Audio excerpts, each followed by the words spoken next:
जाति पात पूछे नहीं कोई, हरि का भजे सो हरि का होई। देश अगर मजबूत होगा तो समान नागरिक संहिता बने। ये आरक्षण को खत्म करना चाहिए। ये आरक्षण ने ही देश का बड़ा गर्क और तबाही कर रखी है। जब नेता बन जाता है तो पागल हो जाता है, उसकी सोच ही गलत हो जाती है। चाहे मेरा चाचा बने, चाहे मेरा मामा बने, इस देश के लिए नेता नहीं सोचता है। ये भारतवर्ष के आपसी भाईचारे को एक कभी मजबूत नहीं होने देगी। पर दुर्भाग्य है, अच्छा आदमी तो नेता बनता ही नहीं है। इस देश को खुशहाल कैसे करोगे? बांटकर। ये बांटकर खुशहाल देश होने वाला नहीं है। मंत्री बन जाता है तो अंधा, बहरा और जल्ला हो जाता है। वो मिलेगा भी उससे जिससे वो चाहेगा। आम आदमी से उसको खतरा हो जाता है, मैं मर दिया जाऊंगा। जब दौलत आ जाती है, पावर रहते है, तो वो अपने आप को भगवान मानने लगता है। यही तो दुर्भाग्य भारतवर्ष का। जाति पाति भेदभाव को खत्म करना है तो समान नागरिक संहिता बनानी पड़ेगी। पर बीमारी ये है ना, जब सत्ता आई हो गए पागल, पावर आई हो गए पागल। जय हो, धर्म की जय हो। मैं आए हुए सारे मीडिया बंधुओं का अभिनंदन करता हूं और हमारा ये सबका प्रयास है कि इस समय देश में जो आरक्षण की बात हो रही है, वो आरक्षण की बात सामान्य वर्ग को सबको मिलना चाहिए। ये हमारे देश में जो अंग्रेजों वाली पॉलिसी है, फूट डालो और राज करो, ये नहीं होनी चाहिए। क्योंकि हर वर्ग में, क्या कोई भी जाति सामान्य वर्ग हो, चाहे ब्राह्मण हो, चाहे वैश्य, जो भी जातियां हैं, हर एक जाति में गरीब हैं और सब एक समान। आज 80 साल हो गया, सब आपस में मिलजुल कर रहते हैं। तो आने वाला समय है, जो लोग राजनीति के लिए आपस में भाई भाई को लड़ा रहे हैं, मैं उनसे ये अपील करता हूं कि आप कृपया अपनी राजनीतिक रोटियां ना सेकें और अपने समाज को एक दूसरे के साथ मिलजुल कर रहने दीजिए, जैसे कि आगे रह रहे हैं। तो मैं सभी भाई बंधुओं से ये अपने आपसे ये अनुरोध करता हूं कि ये हमारी आवाज़ है, जो ये दिल्ली तक जानी चाहिए कि हमको आपस में ना बांटा जाए। हमारा जो समाज है, ये हिंदू धर्म सामान्य सनातन धर्म है, एकजुट मिलके रहता है, वैसे ही रहने दिया जाए और एक दूसरे के वोट बैंक की राजनीति में हमें ना लड़ाया जाए। जय श्री राम। जय साथियों, आरक्षण के खिलाफ नहीं अस है। मैं अपनी गल डोगरी च रखूँ, आरक्षण के खिलाफ अस नहीं है, लेकिन जड़ा डिजर्व करता है उसी आरक्षण मिलना चाहिए है। और जड़े मिनिस्टर बन गए, नेता बन गए ना, IAS KS, उन्हें भी आरक्षण बनिया, लीडर बने ने, आरक्षण बनिएगा, बड़े बड़े अफसर बने ने। अस आके भी उनकी इत्थै ब्रेक लगी जा, उनके बच्चे भी जरा आरक्षण नहीं दिता जा। और जड़ा गरीब बंदा है, गरीब बंदा जरा डिजर्व करता है कुसा भी जाति का, अस नहीं आके भाई तुस जोने आरक्षण दे दो, उन्हें ही दो, कुसा भी वो जाति दे, चाहे स्वर्ण कास्ट है, चाहे अदर जाति है, उन्हें आरक्षण मिले जा। सारे लोग जड़े इस देश में रोंदे ने, इस देश के जड़े नागरिक ने, वो सारे कानून एक है उनके वास्ते, सारे आखते हैं भाई असें भी आरक्षण मिलना चाहिए है।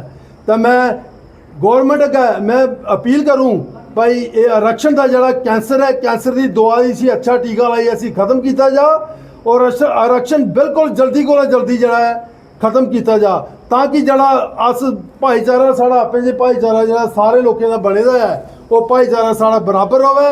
अस मिली जुली जियां पहले सारे लोग रौंदे हे, इयां गै हुण मिली जुली अस रविए। मैं इन्नी गल आखूँ, इन्नी गल आखदे हुए अपनी बाणी दी विराम देंगे। जय श्री राम, सनातन धर्म की जय। श्री राम।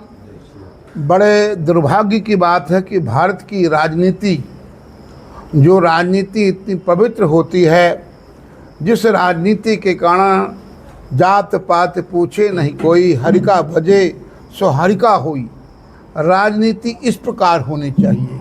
पर दुर्भाग्य हमारे भारतवर्ष का, जब देश आज़ाद हुआ और देश में जो सत्ता में लोग आए, उन्होंने उनकी मानसिकता यही रही कि हम तो राजनीति में सत्ता में बैठे हैं, हमारे बाद हमारे ही परिवार फले फूले, हमारी ही सोच के लोग, अगर हमारा परिवार का बच्चा कोई वंश ना रहे तो कोई चाचा मामा ताया जात बिरादरी का रहे और वही राज्य करे और वही परंपरा आज चली जा रही है। हम सब लोग भारतीय जनता पार्टी को सपोर्ट करते हैं, क्योंकि भारतीय जनता पार्टी सत्ता में जब से आई है धर्म को मजबूत, परंतु दुर्भाग्य है इस बात का कि अब नेता बन जाता है तो पागल हो जाता है, उसकी सोच ही गलत हो जाती है। चाहे मेरा चाचा बने, चाहे मेरा मामा बने, इस देश के लिए नेता नहीं सोचता है। मैं किस किस नेता की बात बताऊं? अगर मैं बोलूँगा तो नेता बोलेंगे बाबा मेरे खिलाफ बोलता है। इस देश को मजबूत कैसे करेंगे? ऐसी गंदी सोचकर ये नेता बोलते कुछ और हैं और ज़मीन में क्या करते हैं। आज चुनाव लड़ते हैं, चुनाव में कितना गंदा पैसा खर्च करते हैं, सभी पार्टी खर्च करती हैं। मैं सबके आंकड़े जानता हूँ। इससे देश मजबूत नहीं होने वाला है। देश अगर मजबूत होगा तो समान नागरिक संहिता बने। ये आरक्षण को खत्म करना चाहिए जो भेदभाव की नीति को मजबूत करता है। ये आरक्षण ने ही देश का बड़ा गर्क और तबाही कर रखी है। कमजोर व्यक्ति को पहलवान बनाइए, कमजोर व्यक्ति को दौड़ाइए। मैं आईएएस, मेरा बाप आईएएस, मेरा चाचा आईपीएस और आने वाला बेटा भी एसडीएम। ये गंदी सोच जो भारतवर्ष में चल रही है, ये भारतवर्ष के आपसी भाईचारे को ये कभी मजबूत नहीं होने देगी। अरे भाई बात बताइए ना, आप बोलते हैं ब्राह्मण पैसे वाला है, आप बोलते हैं राजपूत पैसे वाला है, मेघ पैसे वाला नहीं है, डोम पैसे वाला नहीं है, जैन पैसे वाला नहीं है। जो जितना आटा मिल रहा है, जो सरकार इनको आटा दे रही है, कभी विचार किया जिन लोगों के गांव में मकान बनाए जाते हैं, सरकार पता करे ना कि कौन व्यक्ति कमजोर है। कमजोर व्यक्ति तक तो सारी सुविधाएं मिलती ही नहीं है मेरे भाई। दुर्भाग्य तो इस बात का है। % लोगों को सुविधाएं मिलती होंगी। राजीव गांधी मर गए पर बोलते थे सेंटर से इतना पैसा चलता है तो ग्राउंड में कितना पहुंचता है। तो अब क्या हो गया? अब भी तो वही हो रहा है। जो नेता हमारा एमएलए बनता है, मंत्री बनता है, एमपी बनता है, क्या कुछ नहीं बोलता है। हम जान लगा देते हैं, ताकत लगा देते हैं उसको जिताने में। और जिताते किस ढंग से हैं? कोई धर्म पूर्वक जिताते हैं, अधर्म पूर्वक ही जिताते हैं। नाजायज पैसा, कागजों में पैसा कुछ, खर्चा ग्राउंड में कुछ। देश कैसे मजबूत होगा? ये समाज कैसे सशक्त होगा? इसमें आपसी भाईचारा कैसे मजबूत होगा? जो पहली सरकार थी वो मुसलमान को मजबूत करती रही कि इसका वोट हमको मिल जाए। अब ये आए हैं, पहले ने यूजीसी बना दी कि भाई ये छोटा और बड़ा। हम सोचते थे सरकार आई है ऐसी, कम से कम ऐसी व्यवस्था बनेगी कि देश खुशहाल होगा, देश की सोच खुशहाल होगी। परंतु कथनी और करनी में बड़ा भारी अंतर है। ये अब आरक्षण बना दिया। आरक्षण क्यों बना रहे? किस लिए बना रहे हैं? भाई कमज़ोर आदमी को आप एजुकेशन में सुविधा दीजिए, कमज़ोर आदमी को आप व्यवस्था खाने पीने में सुविधा दीजिए। आप ये सुविधा, ये वोट की नीति, ए भैया ये बहुत गंदा काम है। और ये भारतवर्ष से मजबूत होने वाला नहीं। सरकार में सत्ता में मंत्री बन जाता ना, पहले एमएलए बनता है, फिर एमपी बनता है, जब मंत्री बन जाता है तो अंधा बहरा और जल्ला हो जाता है। वो मिलेगा भी उससे जिससे वो चाहेगा। आम आदमी से उसको खतरा हो जाता है, मैं मर दिया जाऊंगा। जब वो गल गली में घूमता था तब खतरा नहीं था। जब दौलत आ जाती है, पावर रहती है, तो वो अपने आप को भगवान मानने लगता है। यही तो दुर्भाग्य भारतवर्ष का। और दुर्भाग्य क्या है? भारत सांसद समाज हमेशा भाजपा के साथ रहा और आज भाई मैं तो भारतीय जनता पार्टी में जिंदा हूँ और मरना भी यहीं पर हूँ। पर बात ये है, ये राजनीतिक बात कर रहा हूँ कि देश खुशहाल कैसे होगा। देश खुशहाल ऐसे होगा कि हम भेदभाव समाप्त करें, हम जाति पाति समाप्त करें, हम छोटे बड़े का व्यवस्था समाप्त करें। मैं मजबूत हो गया, मेरा बेटा मजबूत होगा। क्या आपको ब्राह्मण सवर्ण जाति में कमजोर वर्ग नहीं है? वहाँ भी ऐसे कमजोर जिनको रोटी भी नहीं मिलती महाराज। आप ये सन 47 की आप सदियों पुरानी बातें कहाँ कर रहे हो आप? आज तो भीख मांगने के वाले वासी पैसा अच्छा खासा है, झाड़ू लगाने के वाले, हाँ दिखाते तो कुछ और है। जैसे वो टैक्स चोरी करना होता है ना, दिखाते कुछ और है, होता कुछ और है। मेरा कहना है आपके माध्यम से अगर देश को मजबूत करना है, आम समाज में, भारतवर्ष में जाति पात पूछे नहीं कोई, हरि का भजे सो हरि का होई।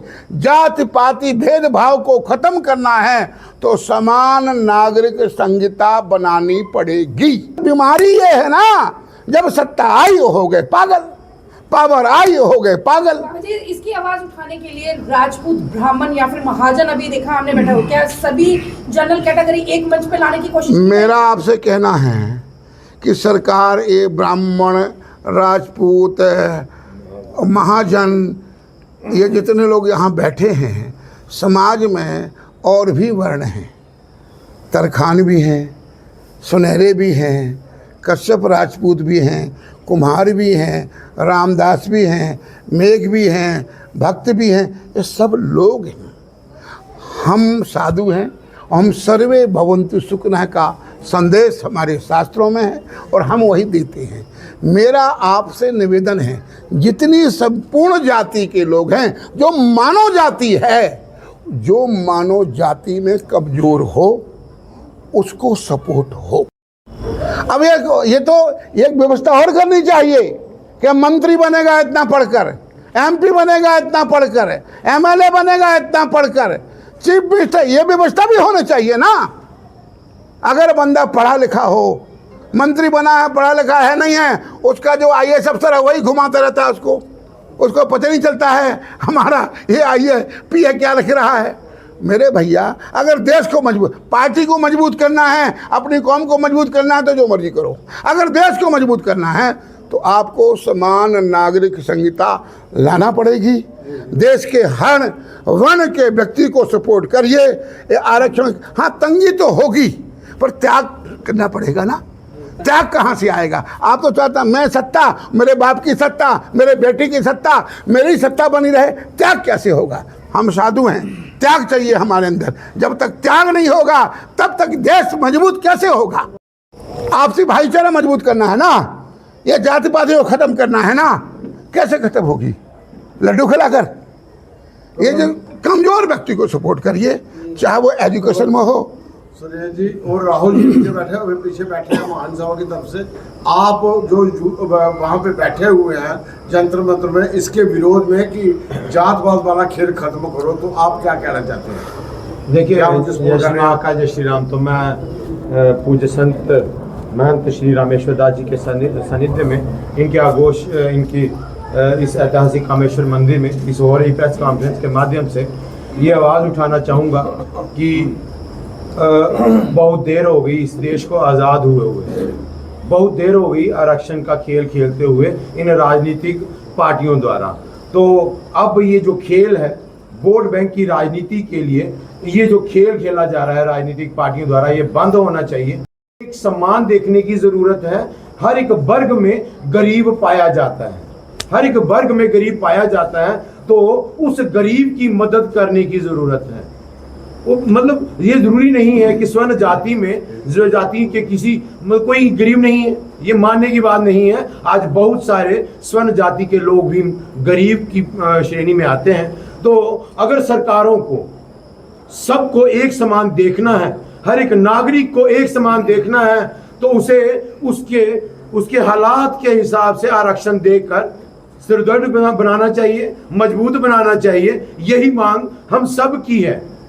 अगर दिल्ली में जंतर मंतर पर आरक्षण के विरोध में स्वर्ण जातियों के लोग बैठे हैं, तो उनकी भी यही डिमांड है कि आरक्षण दो ही ना, अगर देना है तो फिर हमें भी। धन्यवाद।